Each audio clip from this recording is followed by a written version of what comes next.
Hello everyone. கீர்த்தி சுரேஷை பெண் கேட்ட பிரபல நடிகர் கீர்த்தி சுரேஷ் என்ன பதில் சொல்லியிருக்காங்கன்ட்டு தெரிஞ்சுக்கலாம். ரசிகர்களுக்கு சமீபத்தில் இன்ப அதிர்ச்சி கொடுத்த கீர்த்தி அடுத்த பட அப்டேட் கொடுப்பார் என்று எதிர்பார்த்த நேரத்தில் திடீரென மேரேஜ் அப்டேட் கொடுத்திருக்காங்க. கீர்த்தியுடன் பல நடிகர்களை இணைத்து வைத்த ரசிகர்கள் ஏற்கனவே திருமணம் எல்லாம் நடத்திட்டாங்க. திருமண வதந்திகளுக்கு பதில் சொல்லி நடிகை கீர்த்தி சுரேஷை டயர்ட் ஆகிவிட்டாங்க. இந்த நிலையில்தான் தற்போது அந்த செய்தி அப்படியான ஒரு வதந்தியாக தான் இருக்கும் அப்படின்னு எதிர்பார்த்த நேரத்துலதான் இல்லை, நான் திருமணம் செய்ய போகிறேன், திருப்பதியில் எனக்கு திருமணம் நடைபெறும் அப்படின்னு கூறியிருக்காங்க கீர்த்தி சுரேஷ். இந்த நிலையில் கீர்த்தி சுரேஷ் விஷால் பற்றிய ஒரு சுவாரஸ்ய தகவல் சமூக வலைத்தளங்கள்ல பரவி வருது. சண்டைக்கோழி 2 படத்தில் விஷால் கீர்த்தி சுரேஷ் இணைந்து நடிச்சிருந்தாங்க. விஷாலின் குடும்பத்தினருக்கு இவர்கள் ஜோடி மிகவும் பிடிச்சிருந்ததாம். இயக்குனர் லிங்குசாமியுடன் கீர்த்தி சுரேஷ் கேட்டு பாருங்களேன், அவருக்கு விஷாலை பிடித்திருக்கிறதா என்று கேட்டிருந்தார்களாம். ஆனால் அப்போது கீர்த்தி சுரேஷ் திட்டவட்டமாக கூறிட்டாங்களாம், சரி, நான் சின்ன வயசுல இருந்தே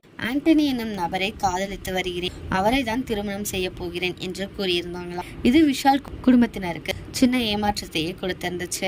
அதன் பின் கீர்த்தி சுரேஷ்க்கு பல முறை நெட்டிசன்கள் திருமணம் செய்து வைத்து விட்டனர். இதனாலேயே இந்த முறை வந்த வதந்தி தான் என்று மக்கள் கடந்து போக கீர்த்தி சுரேஷ் ஒப்புக்கொண்டு விட்டார். தொடர்ந்து பாலிவுட்டில் நடித்து அடுத்த ஸ்ரீதேவி ஆகிவிடுவார் என்று எதிர்பார்த்த நேரத்தில் மாலையும் கழுத்துமாக நிற்கிறார். உங்களுக்கு கீர்த்தி சுரேஷ் நடிச்ச மூவில எந்த மூவி பிடிக்கும் அப்படின்ட்டு கமெண்ட்ல சொல்லுங்க. இதே மாதிரி லேட்டஸ்ட் சினிமா நியூஸ் அப்டேட்க்கு இந்த சேனலை சப்ஸ்கிரைப் பண்ணிக்கோங்க.